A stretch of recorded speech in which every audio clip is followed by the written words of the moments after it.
Jambo la kwanza, tunataka kutoa pole kubwa sana kwa taifa la Kenya kwa kumpoteza waziri mkuu mstaafu wa Jamhuri ya Kenya. Wao walimuita baba na sisi tunamuita baba, Raila Amolo Odinga. Ni kiongozi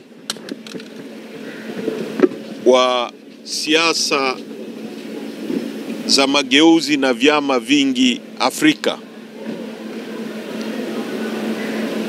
Ni mtu ambaye alikuwa na consistency kubwa sana katika kupigania mageuzi ya kidemokrasia na siasa za vyama vingi kwenye nchi yake ya Kenya, na athari za mapambano yake zimefikia mpaka kwenye mataifa mengine ikiwemo Tanzania. Wote tunajua baada ya sisi kuchaguliwa tulikutana naye Kenya, Nairobi, mimi na mwenyekiti wetu Mheshimiwa Lissu pamoja na mjumbe wa kamati kuu Lema tulimtembelea na tulifanya mazungumzo naye. Katika hatua za baadaye tutazungumza. Kwa hiyo tunatoa pole kubwa kwa chama chake cha ODM.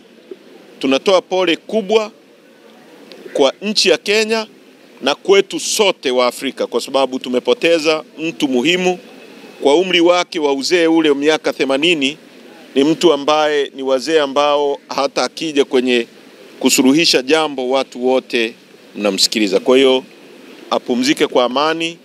Tunatoa pole kwa familia yake. Tumeguswa sana, na sisi kama chama tutatoa taarifa rasmi ya kimaandishi na tutahudhuria msiba wake kumwaga Raila Amolo Odinga. Kwa hiyo hilo ni la kwanza. La pili, nataka niseme mambo mawili.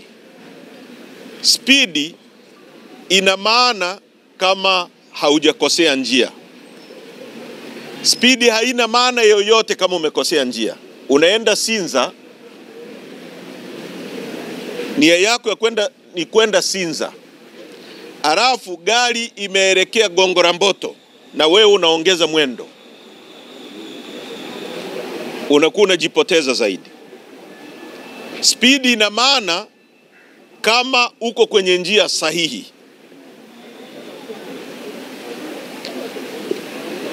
Serikali yetu chini ya Rais Samia inakosea. Kuendelea kuaccelerate, kuongeza mwendo ni kupotea zaidi.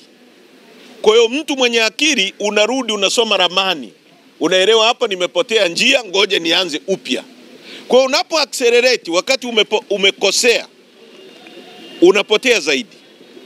Watu wanatekwa, serikali iko kimya, inafikiri watu wanatishika, watu wanazidi kuongezeka, wanaozungumza, wanaorani vitendo vya kutekwa. Sasa sijui mwelekeo wa Rais Samia, anafikiri serikali yake watu wote watatekwa mpaka wanyamaze. Hakuna siku watu watanyamazia utekaji, hata wakiteka watu kila siku. Kwa ni muhimu sana kama umepotea njia urudi usome ramani. Tunashauri kuhusu hizi kesi hapa. Hizi ni kesi ambazo zimepotea njia. Kurudi na kuanza upya sio ujinga, ni kusuluhisha. Haiwezekani wewe unasema tutaandaa maridhiano baada ya uchaguzi. Ina maana unajua kabisa kwamba kuna makosa mnafanya, mna accelerate afu mnasema tutakuja turekebishe. Hicho ni kitu cha ajabu sana. Hizi kesi hapa zinapoteza muda. Hebu fikiria unakuja, mimi imenishangaza sana kwamba shahidi anasema haelewi hata waziri anateuliwa na nani, wakati yeye ndio anasema aliona viashiria vya akiwa kwenye doria mtandaoni. Sasa kama hujui waziri anateuliwa na nani, inashangaza kidogo. Tunatengeneza civil servant, utumishi wa umma wa aina gani unaosema uongo wa wazi? Kwa hiyo ni mambo ambayo ni makubwa na tunapaswa kuyaangalia. Ndio maana nimesema speed is useless when you are lost. Speed ina maana ukiwa kwenye njia sahihi. Kwa tunapaswa kuangalia haya mambo kwa undani. Sisi kama chama tuko imara, na mnajua hapa tunapishana. Leo tulikuwa na kesi nyingine ya contempt huko. Sasa wanatamani sisi wote tuwe ndani, Lissu awe ndani, Heche awe ndani, Mnyika awe ndani, hata wanaosema neno Chadema tu wote wawe ndani. Wana gereza la kutosha kuweka wanachadema milioni 8 wote?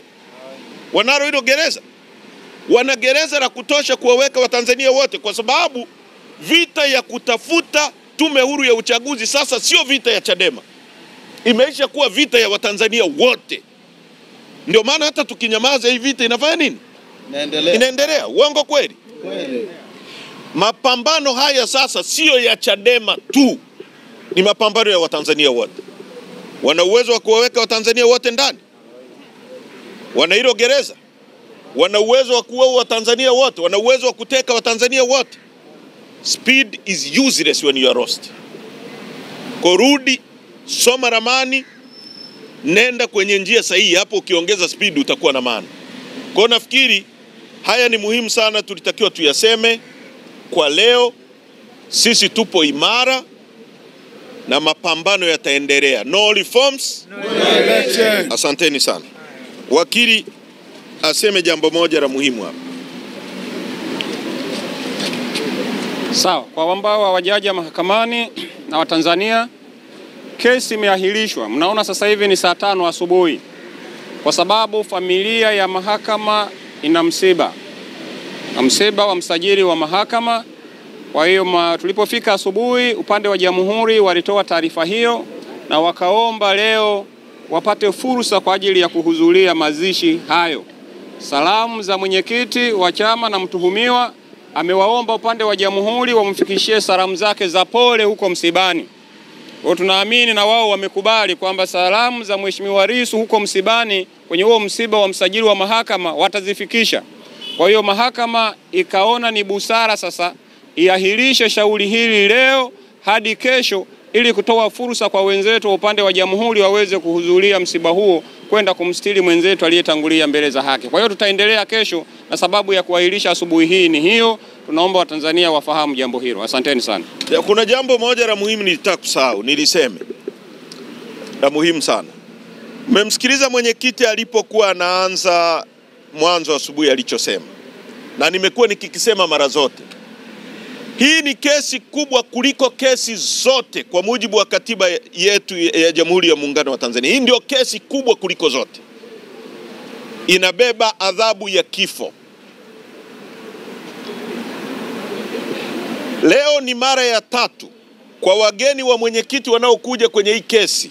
Wanazuiliwa kuingia na wengine wamepigwa, wamevunjwa. Tarehe 24 kesi hii iliposomwa kwa mara ya kwanza kule Kisutu, viongozi wetu zaidi ya 10 na kitu walivunjwa miguu, watu wakatekwa, wengine wakatelekezwa Mwabepande na maeneo mengine kuhudhuria kesi hii.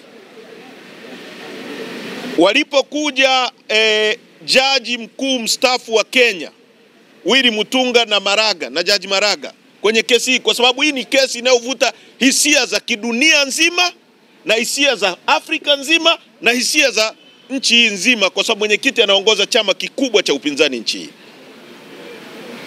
Wengine wakazuiliwa, wakina Agatha Atuhaire wakachukuliwa, wakatelekezwa kwenye mipaka huko na Boniface Mwangi. Na juzi wageni wa mwenyekiti wamekuja, wengine wamezuiliwa kuhudhuria kesi hii. Sasa leo mwenyekiti ameielezea vizuri. Na mimi nimekuwa nikisema.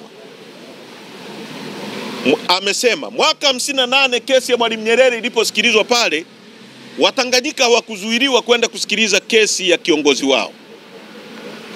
Mwaka 61 wakati wa kina Mandela wanashtakiwa Rivonia trial, wa Afrika Kusini hawakuzuiliwa kwenda kusikiliza kesi ya kiongozi wao.